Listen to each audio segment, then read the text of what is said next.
Saat ini saya juga sudah bersama dengan salah satu tim relawan dari Posko Joyoboyo. Baik, selamat siang Bapak.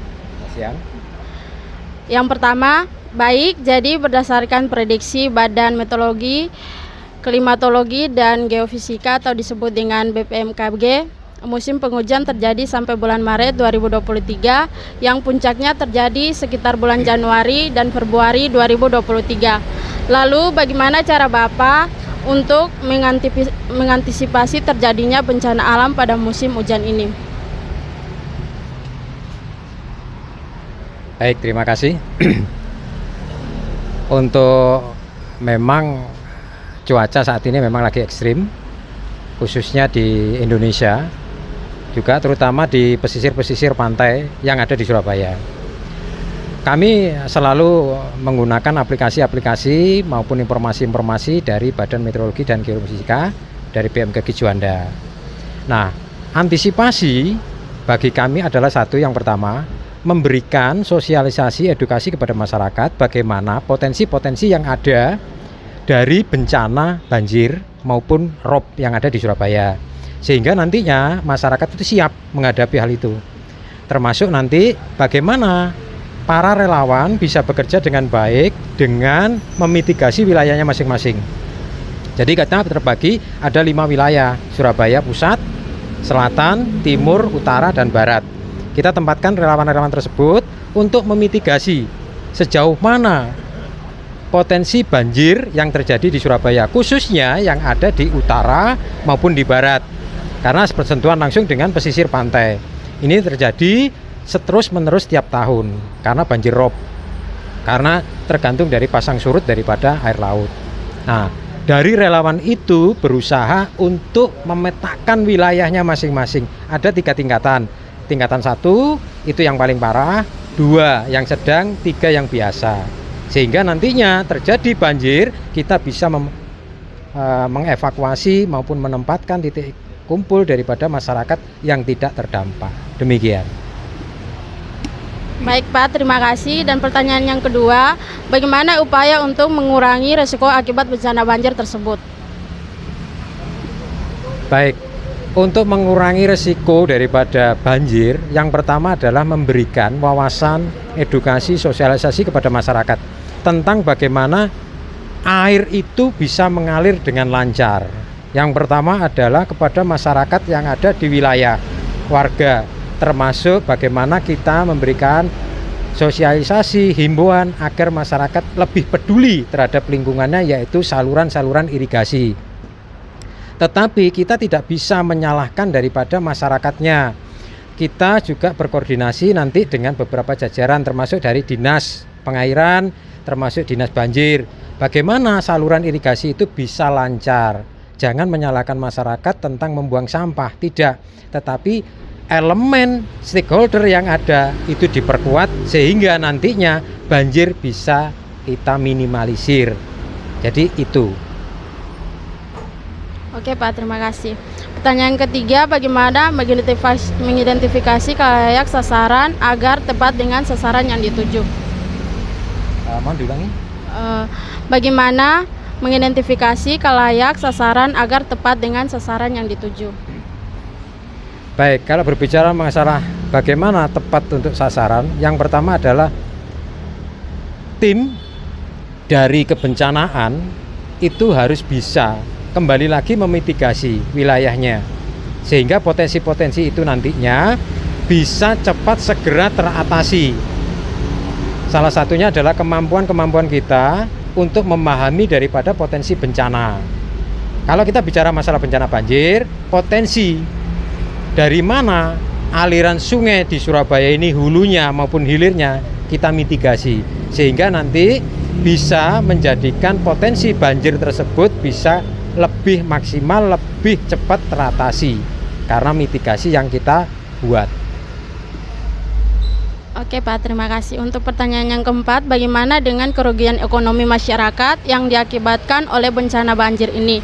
Lalu upaya yang seperti apa yang akan dilakukan dalam mengatasi masalah tersebut? Kalau berbicara masalah kerugian, jelas dalam suatu bencana akan mengalami suatu kerugian. Tetapi kerugian itu harus kita minimalisir. Dengan apa? Yang pertama adalah kita menyiapkan diri, terutama masyarakat itu untuk siap menghadapi suatu bencana. Nah, dalam siap itu tadi ada yang namanya sistem pengurangan risiko bencana. Dalam pengurangan risiko bencana itu juga ada yang namanya bagaimana ketahanan ekonomi masyarakat di saat menghadapi suatu bencana.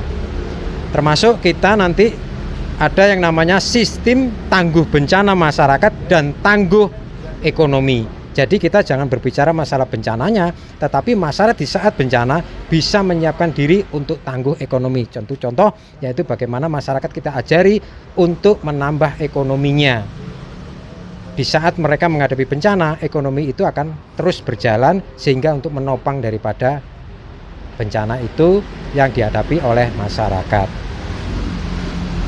Oke Pak, terima kasih. Untuk pertanyaan yang kelima, bagaimana kesiapsiagaan tim relawan dalam menghadapi bencana banjir? Baik, kesiapan daripada relawan itu tidak hanya terbatas kepada di saat bencana. Saat ini pun kami tidak ada bencana, kami harus sudah siap. Pertama adalah memberikan semacam keilmuan kepada para relawan di bidang klaster kebencanaan dan kemanusiaan, termasuk klaster-klaster yang memang dibutuhkan dalam mengantisipasi bencana. Sehingga nanti di saat terjadinya bencana, kita bisa berperan aktif kepada masyarakat. Satu contoh, masyarakat di saat ada bencana banjir, mereka akan menghadapi suatu penyakit kulit. Kami menyiapkan yaitu tim klaster kesehatan, yang itu berekomendasi dari Dinkes Provinsi Jawa Timur. Nah, itu kita siapkan di situ. Andai kata ada bencana yang lain, kami harus siapkan. Jadi intinya relawan harus siap dikala ada bencana maupun tidak ada bencana. Oke Pak, terima kasih. Untuk pertanyaan yang keenam, hal apa yang harus diperhatikan agar kegiatan mitigasi bencana berjalan dengan lancar? Kelancaran dalam suatu mitigasi bencana itu yang pertama adalah kearifan lokal. Suatu mitigasi bencana tanpa kearifan lokal tidak akan pernah bisa terjadi. Sehebat apapun mitigasi kita, tapi tanpa tahu kearifan lokal tidak bisa terlaksana dengan baik yang namanya mitigasi. Kami membekali teman-teman itu adalah satu, di mana dia berada, dia harus tahu kearifan lokal yang setempat.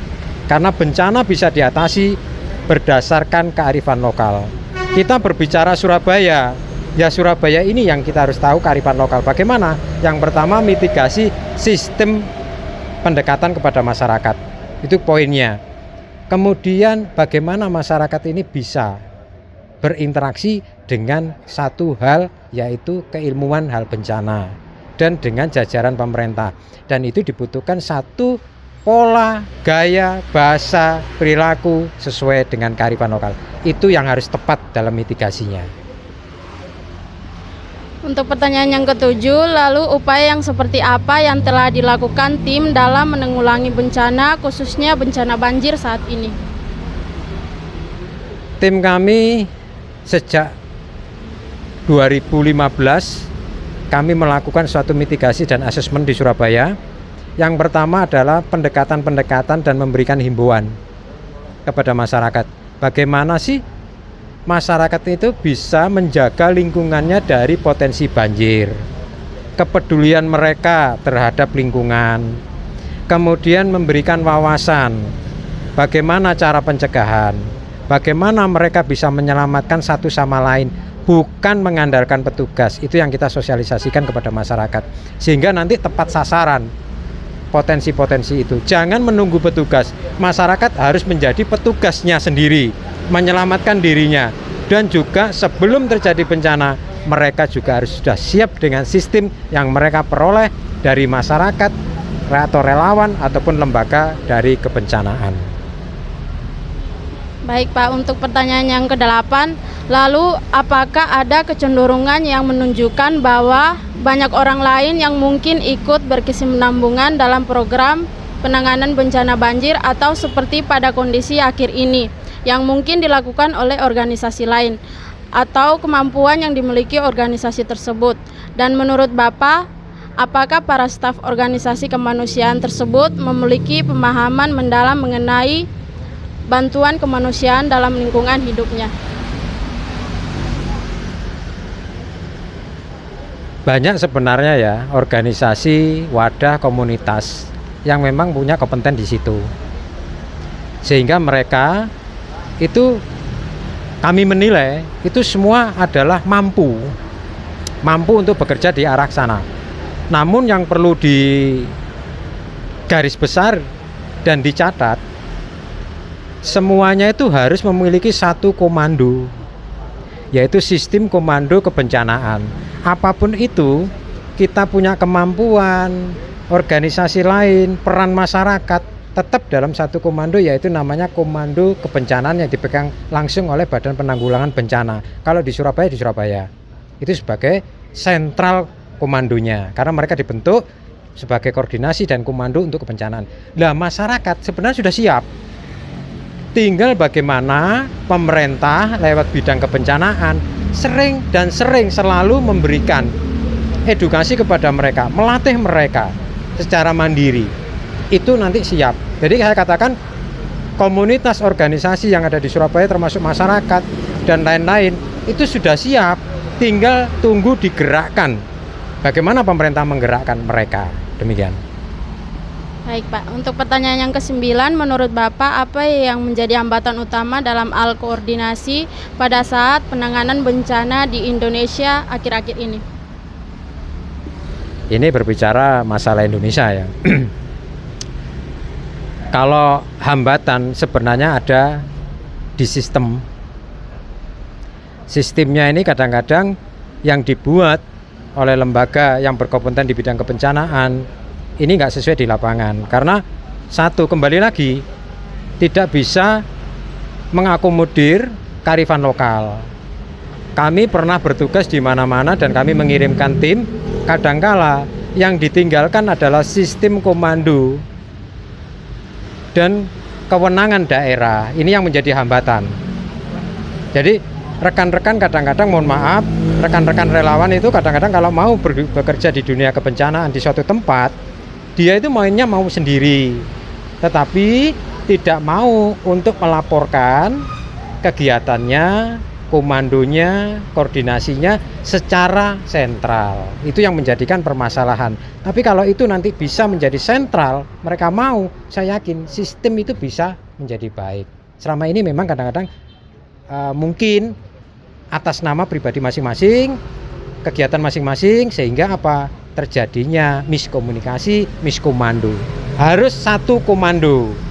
Para relawan apapun kehebatannya harus satu sistem komando, yaitu yang dibawa oleh Badan Penanggulangan Bencana. Oke Pak, untuk pertanyaan yang ke-10, lalu bagaimana tanggapan Bapak melihat manajemen informasi yang mungkin dapat berpengaruh terhadap permasalahan koordinasi yang ada di lapangan saat proses penanganan suatu bencana? Kalau kita berbicara masalah informasi, kadang informasi itu muncul secara tiba-tiba di saat bencana. Salah satu contoh informasi yang dikeluarkan oleh BMKG tentang potensi daripada ketinggian air laut, dan itu berpengaruh juga kepada banjir rob di pesisir. Kadang kita terima informasi demikian, kadang juga informasi itu muncul informasi-informasi lain. Tetapi pada dasarnya informasi yang dikeluarkan itu menjadi bagian utama kami untuk melakukan kegiatan daripada kebencanaan. Jadi sistem informasi itu sangat bagus sebenarnya. Sekarang sudah ada sistem-sistem dari BMKG, baik itu cuaca, iklim, kemudian daripada ketinggian air laut maupun yang lain. Itu. Baik Pak, untuk pertanyaan yang terakhir, menurut Bapak apakah manajemen informasi dapat menjadi katalis dalam hal relationship dan cooperation dalam suatu aktivitas yang di dalamnya mungkin terdapat pemberian bantuan kemanusiaan? Informasi memang sangat penting dan sangat dibutuhkan ya dalam menunjang operasional daripada kegiatan kebencanaan. Dan juga informasi itu juga nanti akan menimbulkan beberapa hal di mana komando-komando atau leader-leader nanti bisa bekerja secara maksimal. Karena informasi itu adalah sangat penting. apalagi informasi itu dimunculkan oleh lembaga yang sudah memang berkompeten di bidangnya. Makanya kami selalu sebelum melaksanakan tugas-tugas itu akan selalu berkomunikasi dengan lembaga-lembaga yang berkompeten mengenai informasi data itu. Karena kami sadari dunia digital itu tidak lepas dari dunia hoak. Kadang informasi-informasi yang disampaikan BMKG ada tambahan daripada sistem yang ingin merusak daripada informasi itu dengan tambahan-tambahan kalimat yang membuat suatu kepanikan. Ini yang kami akan selalu meminta pendapat daripada para ahli, termasuk dari ITS, dari Mavindo, masyarakat anti hoak, bagaimana sih sumber-sumber informasi bisa berjalan dengan baik sehingga kami menjalankan tugas itu dengan benar, sehingga para pemimpin yang di lapangan koordinator bisa menjalankan informasi itu dengan benar dan tepat tanpa ada unsur hoak menjadikan kepanikan pada warga. Ya baik Pak, terima kasih atas waktunya sudah menjelaskan terkait masalah bencana banjir ini. Baik, sekian informasi yang dapat saya berikan dari Joyoboyo, Kota Surabaya, dan saya kembalikan ke studio.